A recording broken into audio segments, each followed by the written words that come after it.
Hey guys, JCB channel.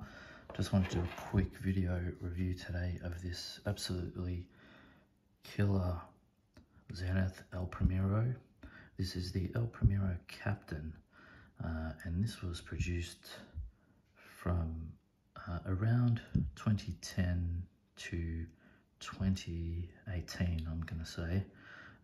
It was recently discontinued, but it's obviously been in the catalog for a while now. I picked this up last year in around September, so it's new to me, but this is one of the earlier pieces in the run. It's carded 2011 July, so it's one of the earlier models, or one of the earlier pieces from the production run. And this is Zenith's dressy version of the El Primero. You're probably used to seeing, the El Primero Chronomaster, or the Open Heart, or those really sporty sort of tricolour versions of the El Primero. The El Primero comes in a whole range of flavours and limited edition runs and case shapes and so on, but this is one of the more dressy versions of the El Primero, and I bought this one as a daily wear piece, and it just nails the brief perfectly. Beautifully sort of understated, but just super high quality piece, and I was just rapt to be able to pick this one up. If you're in Australia, you probably never seen this one before. I'm pretty sure they never actually brought it out to the ADs for some reason.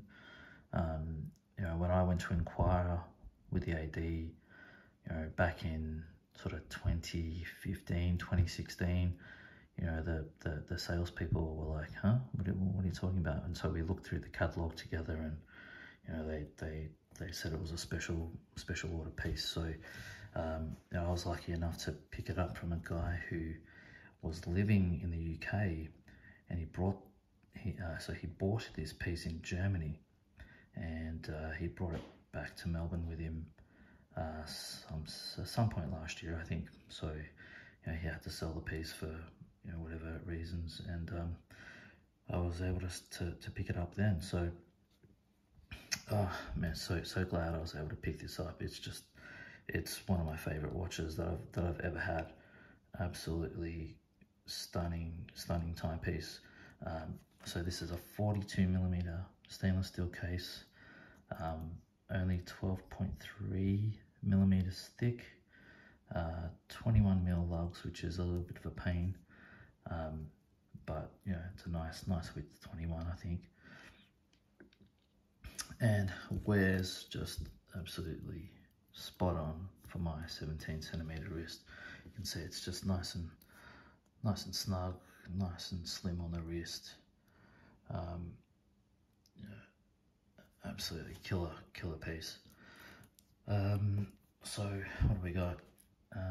Speaking about the case, the dial, black enamel with a very fine sunray finish to the dial, and they've kind of made a bit of a, I'm gonna say, quasi bicompax sort of layout. So obviously they've put the focus on the the minutes, chronograph minutes and running seconds, and those that you can see there, the way that they play with the light, they're recessed and finished in a sort of concentric circles, guilloche pattern, which just really pop in the light.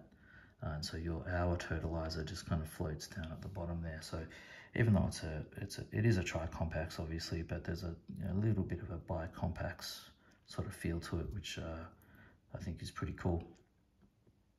You can see the way that the dial and the indices are just playing with the light there. There's a sort of a mirror polish on the indices and hands, with a sort of almost like a sandblasted finish down the center there to give it that legibility. Now it does look like it's loomed, but it's not loomed, and Tim Mosso, if you're watching this, your review of the watch, you got it wrong. It's not loomed. So there you go, Tim Mosso actually getting something wrong. So that's probably, you know, it's meant to be a dress watch, so it doesn't have loom. And one of the key differences between this and your regular El Primeros is the placement of the date window at 6, whereas on your regular El Primeros it's somewhere in between the 4 and 5 marker. So beautiful balance and symmetry to the dial. Just a great everyday sort of more formal chronograph watch that you can wear with a suit, absolutely no problem. So flipping it over, let's clear that up a bit.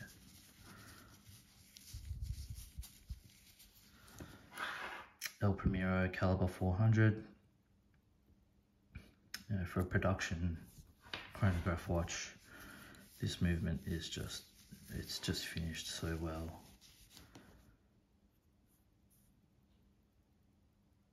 High beat, 36,000 beats per hour. Super accurate. This watch has never been serviced since 2011, and it's running at just under +2 seconds a day.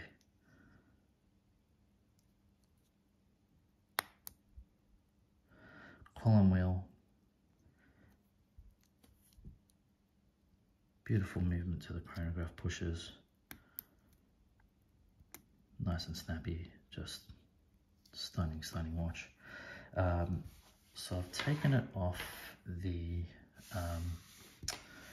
original strap here.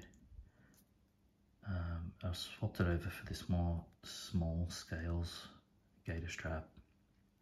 You can see the difference there. I just wanted to sort of preserve this one. It's got a beautiful rubber backing to it. You know, these straps are super high quality. Great, you know, very supple. The leather's nice and smooth. Really nice. But I've got this one, this bespoke strap made up by a crew called HD Straps in Vietnam. I'll drop a link to their website. Check them out. You know, I'm not affiliated with them, or, you know, they're not giving me any kickbacks or whatever, but I think they deserve a shout out because they make really good stuff, bespoke straps at a really great price. Like this was 70 USD, I think, genuine gator small scales. So, you know, check them out. So yeah, I just wanted to show you this one. Have a look at Zenith, have a look at their back catalogue. They have some killer watches that you can pick up for you know, next to nothing really. You know, this watch retailed for just under 11 grand AUD, and I picked it up used for around 4,000. So, you know, 4,000 AUD. You know, the watch was in, you know, look at the condition. Small mark on the sapphire there, and a little bit of a scratch on the lug, but hey, from a distance you can't really notice that stuff. So yeah, super happy with it. Check out Zenith, beautiful watches. So that's it guys, I'll leave it there. Just in closing, just want to give a shout out to the guys from Watchtalk with the Punters. That's a weekly stream that happens sort of Sunday afternoon in the US, Monday morning Melbourne time.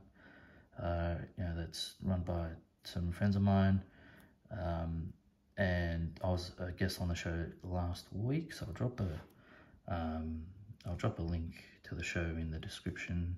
You know, I ran through my top picks for 2020 last week. It was a pretty cool show. If you can check them out, give them a sub as well. I'm sure they'd appreciate it, and you'll appreciate the show. It's for watch enthusiasts by a watch enthusiast. It's just a killer show. So I'll leave it there guys, and I'll catch you in the next one. Cheers.